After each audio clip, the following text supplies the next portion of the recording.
Eden came to us 4 years ago and she said, I want a piece of land that I want to rewild. And so we said, sure, what is rewilding? And because we didn't know. And she told us all about rewilding and we said, that sounds fantastic. My aims and ambitions for the Wild Bee project were to rewild the land and to, you know, because it was originally grazed and used as a donkey sanctuary. And I wanted to bring the grasslands back and the forests back.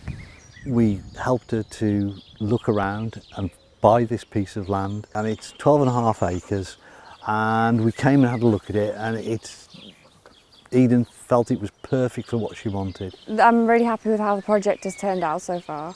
It's doing pretty well, like seeing the things that I've planted coming up and seeing like the flowers and the trees. And you know, things I'm actually making a difference to. And we've seen chrysalises on the top of our stable roof, and it's really nice to see. And swallows currently nesting, and they should fledge soon. All the ideas, everything that's here is her idea. You know, I help mulch the trees, I make the cups of tea, I help to change one of the stables into an office so that the primary schools can come up. But essentially, everything here is her concept, it's her idea. I got in touch with the Woodland Trust in 2020 and they were really supportive and helpful throughout the entire process. The aim of the planting scheme that we have done on this site is to extend and buffer the ancient woodland habitat that we have down in the valley below us. We've reflected the species present in that ancient woodland in the planting mix. So we've got an oak dominated planting down there to create a sort of linking and buffering zone within this site. And as we come up the slope, we're more into the scrub woodland mixture, so we've got the likes of elder, crabapple, hawthorn in amongst it. And this is to provide again a variety of habitats, a species heterogeneity to protect the site in the future, given the presence of tree diseases and the effects climate change may have on trees and other plants.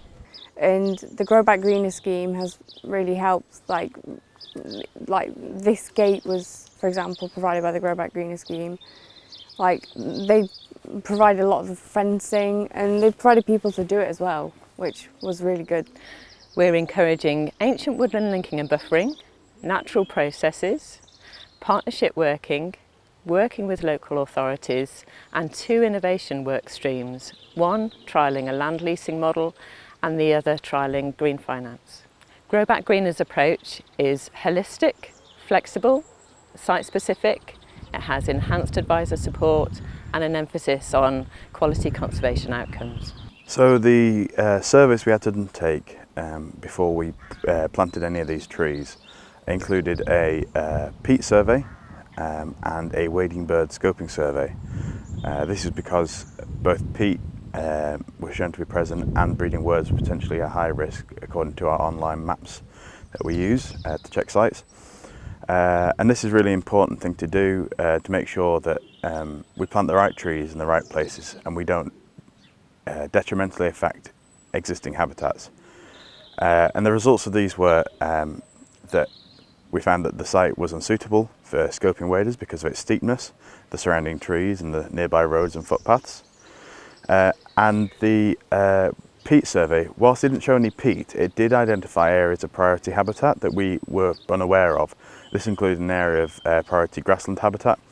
And this was initially in the planting design, but we've now taken it out, and hopefully that will help to create a multi-habitat, highly biodiverse site. 71% of land in the UK is currently used for agriculture, and I don't think we need that much, and we should definitely rewild some of it, and now is a more important time than ever, really, because of the climate emergency.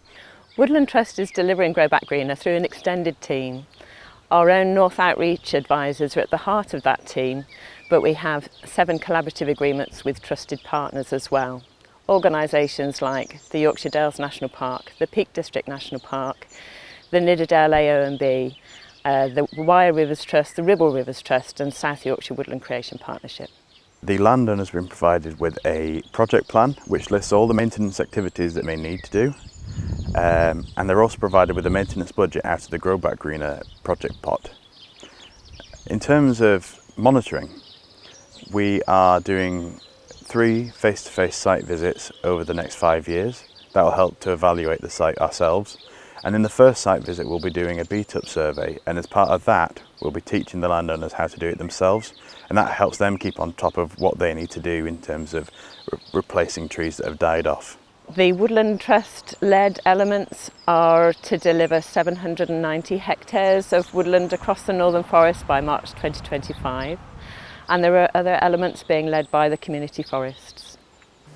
I'm looking to use this land to help educate people, so we've invited disabled groups and writers groups and primary schools to use it and hopefully to broaden people's minds into the world of nature, because some people don't have that experience.